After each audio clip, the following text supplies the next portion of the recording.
एक गरीब बूढ़ा लकड़हारा अपने बड़े से कनबे के साथ जंगल के करीब वाक़े एक छोटी सी झोंपड़ी में रहता था।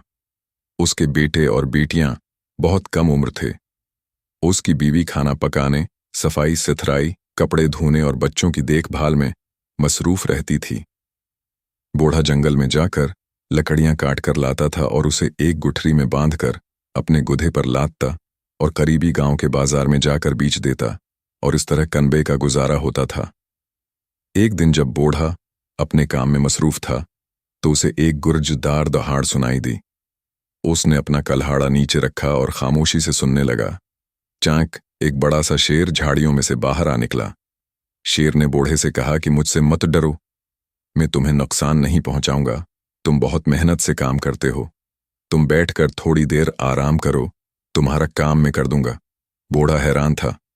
उसे मालूम नहीं था कि शेर बातें कर सकते हैं, और क्या बात है कि शेर उसे मदद करने की पेशकश कर रहा था। उसने कहा, तुम कितने मेहरबान हो प्यारे शेर। बूढ़ा एक दरख्त के नीचे आराम कर रहा था जबकि शेर काम कर रहा था। शेर ने जल्द ही सारी लकड़ियां काट दी। बूढ़े और शेर ने मिलकर लकड़ियों को एक गुठरी में बांधकर गुधे की पेट पर लाद दिया। बूढ़े ने शेर का शुक्रिया अदा किया और लकड़ियां बेचने चला गया। अगले दिन फिर शेर आया और इस बूढ़े की दोबारा मदद की। कुछ हफ्तों तक ये सिलसिला जारी रहा। एक दिन काम खत्म होने के बाद शेर ने बूढ़े की गोद में अपना सिर रखा और आराम करने लगा। उसने बूढ़े की तरफ देखते हुए पूछा, क्या मैं खूबसूरत हूं?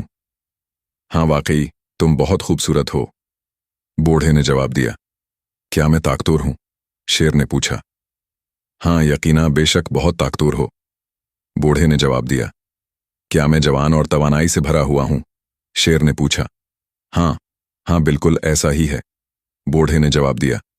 कुछ देर सोचने के बाद बूढ़े ने शेर से कहा, तुम में एक चीज की कमी है, तुम्हारे जिस्म से बदबू आती है। अगर तुम्हें कोई ऐतराज ना हो तो बुराई कर्म अपना सिर मेरी गोद से हटा लो। अगर आपकी तरह मेरे जिस्म से भी बदबू आने लगी तो मेरी बीवी को बहुत बुरा लगेगा। शेर उछलकर उसकी गोद से उठा और बूढ़े को कल्हाड़ी देते हुए कहा, उसे मेरी पीठ पर मारो। बूढ़े ने कहा, मैं तुम्हें तकलीफ नहीं पहुंचा सकता। शेर ने कहा, यह मेरी ख्वाहिश है, और ये कहने के साथ ही वो दहाड़ने लगा। बूढ़े की समझ में कुछ नहीं आ रहा था कि वो अब क्या करे। आखिर उसने कुल्हाड़ी उठाकर शेर की पीठ पर दे मारी। शेर की पीठ पर गहरा जख्म आया और खून निकलने लगा। उससे शेर का जिस्म सरख और चुपचुपा हो गया। शेर जंगल में वापस चला गया और बूढ़ा अपनी लकड़ियां बाजार में ले गया। अगले दिन बूढ़ा अपने काम वाली जगह पर आया। शेर आया और उसे दूर से देखता रहा, लेकिन कोई बात नहीं की। बूढ़ा खौफजदा हो गया। वक्त गुजरता गया और फिर एक दिन अचानक शेर झाड़ियों के पीछे से बूढ़े की तरफ बढ़ा। उसने बूढ़े से कहा, मेरी पीठ की तरफ देखो, जख्म का कोई निशान है। बूढ़े ने गौर से देखा, लेकिन उसे कहीं कल्हाड़ी से लगने वाले जख्म का निशान नजर नहीं आया। यह बिल्कुल ठीक है, कोई निशान नहीं है, बूढ़े ने कहा। हाँ, शेर ने जवाब दिया, कुल्हाड़ी का जख्म तो ठीक हो गया है, लेकिन तुम्हारे सख्त अल्फाज का जख्म अभी तक मेरे दिल पर मौजूद है, जो कभी ठीक नहीं हो सकता। मुझे हमेशा याद रहेगा कि तुमने मेरी बदबूदार जल्द के बारे में जो कहा था। अब तुम इस जंगल को छोड़ दो, वरना मैं तुम्हें खा जाऊंगा। और ये कहने के साथ ही वो गर्जदार आवाज से दहाड़ने लगा। बूढ़ा जंगल छोड़कर चला गया और उस दिन से उसे तमाम शेरों से खौफ महसूस होने लगा। इसी वजह से दूसरे लोग भी अब शेरों से खौफजदा रहने लगे हैं।